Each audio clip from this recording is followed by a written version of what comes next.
নমস্কার বন্ধুরা, আজ শেয়ার করব কুমড়ো আর গাঠি কচু দিয়ে একদম নতুন স্বাদের নিরামিষ একটি রেসিপি, যেটা আপনারা ভাত কিংবা রুটি দুটোর সাথেই পরিবেশন করতে পারেন। খেতে অসম্ভব টেস্টি হয়। বানানো তো একদমই সহজ, সামান্য কিছু ঘরোয়া মশলায় এটা বানিয়ে নিতে পারেন। আর এটা যদি আপনারা একবার বানিয়ে খান, বারবার এভাবেই বানাবেন, এইটুকু আমি গ্যারান্টি বলতে পারি। আর এটা যারা কুমড়ো খেতে অপছন্দ করে তারাও কিন্তু আঙুল চেটে খাবে। তো রান্নাটা করার জন্য প্রথমে এখানে কুমড়ো আর গাঠি কচু নিয়ে নিয়েছি। আর এখানে কিন্তু কুমড়োটা নিয়েছি কাঁচা পাকা কুমড়োটা। তো আমি প্রথমে কুমড়োটা কেটে নিচ্ছি। কুমড়োটা কাটছি, কুমড়োর কিন্তু খোসা আমি ছাড়াইনি। তবে আপনারা চাইলে হালকাভাবে খোসাটা একটু ছাড়িয়েও নিতে পারেন। আমি কুমড়োটা কেটেছি একটু বড় রেখে ডুমো ডুমো করে কেটে নিয়েছি। তো এইভাবে আমি সমস্ত কুমড়োটাই কেটে নিলাম, কেটে তুলে নিচ্ছি। তো কুমড়োটা কেটে তুলে নিলাম। এবার আমি এই কচুটা কেটে নেব। প্রথমে আমি গাঠি কচুর খোসাটা ছাড়িয়ে নিচ্ছি। কচুর খোসাটা ছাড়িয়ে নেওয়ার পর এবার কচুটা কিভাবে কেটেছি সেটা একটু দেখিয়ে দিচ্ছি।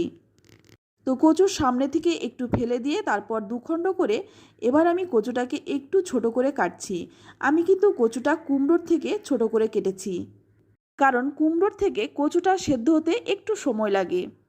তো দেখুন, কুমড়ো আর কচুটাকে ভালো করে কেটে ধুয়ে পরিষ্কার করে নিয়েছি। এবার সম্পূর্ণ রান্নাটা করার জন্য কড়াই গরম করে নিয়ে এখানে দিয়ে দিলাম 2 চামচের মতো সর্ষের তেল। তেলটা ভালো করে গরম করে নিয়েই এখানে দিয়ে দিচ্ছি কেটে রাখা কুমড়োগুলো। তো আমি সম্পূর্ণ কুমড়োটাই দিয়ে দিলাম। কুমড়োটা দিয়ে একটু নেড়েচেড়ে নিয়ে এর মধ্যেই দিয়ে দিচ্ছি সামান্য একটু লবণ আর দিয়ে দিচ্ছি হলুদ গুঁড়ো। লবণ আর হলুদ গুঁড়োটা দিয়ে কুমড়োটা একটু লালচে রং ধরিয়ে ভেজে নেব। কুমড়োটাকে একটু ঢাকা দিয়ে দিয়ে ভাজবো, এতে করে কুমড়োটা কিন্তু তাড়াতাড়ি সেদ্ধ হয়ে যাবে। এটা ভাজতে ভাজতে অপরদিকে একটা শিলপাটার মধ্যে নিয়ে নিলাম 3টে কাঁচা লঙ্কা আর 1 ইঞ্চির মতো আদা। আদা আর কাঁচা লঙ্কাটাকে একটু বেটে নিচ্ছি। আমি কিন্তু আদা আর কাঁচা লঙ্কাটা শিলপাটায় বেটে নিচ্ছি, আপনারা চাইলে কিন্তু মিক্সিতে অবশ্যই বেটে নিতে পারেন। তো আদা আর কাঁচা লঙ্কাটা বেটে তুলে নিলাম। আর এইদিকে কিন্তু কুমড়োটাও খুব সুন্দরভাবে ভাজা হয়ে গেছে। এবার তুলে নিচ্ছি। কুমড়োটা ভেজে তুলে নিলাম। কুমড়ো ভাজার তেলে এখানে আমি 5-6টা ডালের বড়ি ভেজে নিচ্ছি। এটা বিউলির ডালের বড়ি, আপনারা চাইলে কিন্তু মটর ডালের বড়িটা দিয়েও করতে পারেন। এবার এই ডালের বড়িটাকে একটু লালচে রং ধরিয়ে ভেজে নিচ্ছি। তো বড়িটাকেও কিন্তু একটু লালচে রং ধরিয়ে ভেজে তুলে নিলাম। এবার এই বাদবাকি তেলটুকুর মধ্যে আর 1 চামচ তেল দিয়ে দিলাম। এবার ফোড়নে দিয়ে দিচ্ছি 1/2 চামচ 5 ফোড়ন আর দিয়ে দিচ্ছি 2টো শুকনো লঙ্কা। 5 ফোড়ন আর শুকনো লঙ্কাটাকে একটু ভেজে নিচ্ছি। যখন ফোড়ন থেকে সুন্দর একটা গন্ধ বেরোবে তখন এর মধ্যে দিয়ে দিলাম কেটে রাখা কচুগুলো। এবার আমি গাঠি কচুটাকে 5 মিনিটের মতো একটু ঢেকে ঢেকে ভাজবো। একটু ভাজা হয়ে গেলেই এর মধ্যে দিয়ে দিচ্ছি বেটে রাখা আদা আর কাঁচা লঙ্কাটা। আদা আর কাঁচা লঙ্কার কাঁচা গন্ধ চলে যাওয়া পর্যন্ত ভেজে নেব। তো 2 মিনিটের মতো একটু ঢাকা দিয়ে দিয়ে ভাজবো। এতে করে কচুটাও কিন্তু একটু নরম হয়ে যাবে। ততক্ষণে আমি আরেকটা মশলা বেটে নিচ্ছি। তো ওই শিলপাটার মধ্যেই নিয়ে নিলাম 1 চামচ গোটা জিরে, 1/2 চামচ নিয়ে নিলাম কালো সর্ষে আর 1/2 চামচ নিয়ে নিলাম সাদা সর্ষে বা হলুদ সর্ষে। এবার সামান্য একটু জল দিয়ে এই মশলাটাকে একদম মিহি করে বেটে নেব। আর এই মশলাটা যত মিহি করে বাটবেন রান্নার স্বাদও কিন্তু ততটাই ভালো হবে। তো দেখুন, আমি একদম মিহি করে বেটে নিলাম। বেটে তুলে নিচ্ছি। শিলপাটার মধ্যে সামান্য একটু জল দিয়ে পাটাটা ধুয়ে তুলে নিলাম। আর এই দিকে দেখুন, আদা আর কাঁচা লঙ্কার কাঁচা গন্ধটাও চলে গেছে, কচুটাও কিন্তু অনেকটাই সেদ্ধ হয়ে গেছে। এবার আমি এর মধ্যে দিয়ে দিলাম বেটে রাখা মশলাটা আর দিয়ে দিচ্ছি সামান্য একটু হলুদ গুঁড়ো, স্বাদ মতো দিয়ে দিলাম লবণ আর মশলার প্লেটটা ধুয়ে সামান্য একটু জল দিয়ে দিলাম। এতে করে মশলাটা পুড়ে যাবে না। তো ভালো করে মশলাটা একটু কষিয়ে নিতে হবে, যাতে করে মশলার কাঁচা গন্ধটা না থাকে। তো বন্ধুরা, নিরামিষ কুমড়োর রান্না তো অনেকভাবেই খেয়েছেন, একবার এইভাবে রান্নাটা করে খেয়ে দেখুন। আপনার পরিবারের সকল সদস্য ছোট থেকে বড় সবাই আঙুল চেটে খাবে। তো আমি মশলাটাকে ঢেকে ঢেকে একটু কষিয়ে নিয়েছি। তো দেখুন মশলাটা কিন্তু তেলও ছেড়ে দিয়েছে, মশলাটা ভালো করে কষানোও হয়ে গেছে।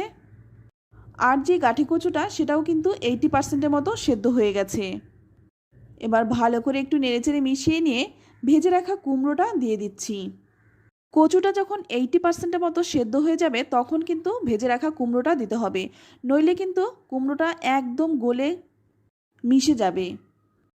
তো সামান্য একটু জল দিয়ে তারপর ঢাকা দিয়ে দিয়ে কিন্তু আবারও 2 মিনিটের মতো কষিয়ে নিচ্ছি। মাঝে মধ্যে ঢাকনাটা খুলে একটু নেড়েচেড়ে দিয়েছিলাম, আর জলটা কিন্তু এখন অনেকটাই শুকনো হয়ে গেছে।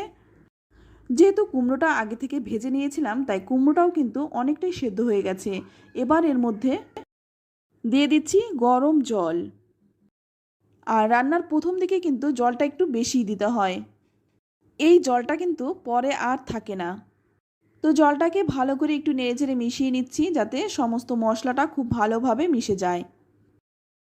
এবার এটাকে ঢাকা দিয়ে ফুটতে দেব।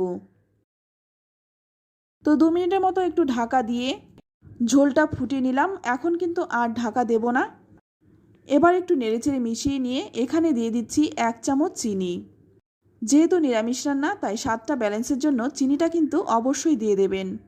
চিনিটা না দিলে কিন্তু রান্নার আসল স্বাদটা পাবেন না, তাই অবশ্যই চিনিটা দেবেন।